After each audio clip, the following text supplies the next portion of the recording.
from the agenda because I wanted to continue to have conversation around the details that we put in our minutes.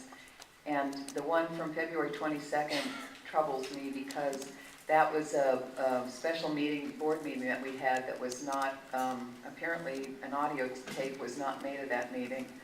And so when I pull the minutes out, the dilemma that I have in trying to have this as the only record for our public, sort of the only historical documentation of that meeting, is the lack of detail around the kinds of discussion that occurred.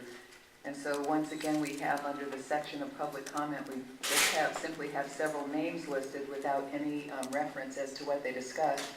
And again, with no audio tape, there's no real record of what the public wanted to share in their viewpoint. And I think when you rely only on written minutes, then it's incumbent upon us to make sure that we have detail around what the public expressed.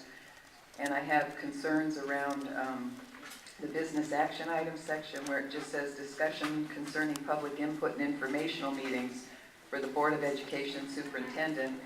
And then we have no detail acknowledging what that discussion might be or what some of the issues might be that came forward. So again, I view minutes as an important historical record for the public of what we've discussed. And I think we need to honor the public by stating what it is their perspective was the nights of those meetings, and also to leave some record of what the board and guest speakers might have discussed that night. So that's why I pulled these minutes, and that's why I've also placed on the agenda a discussion around the way we write minutes and how that policy might be revised to better represent a public record. Board members? So move to approve the motion. Or I move to approve the item. So moved. Is there a second? Motion by Ms. Mayo, second by Ms. Stemler. I call for the vote.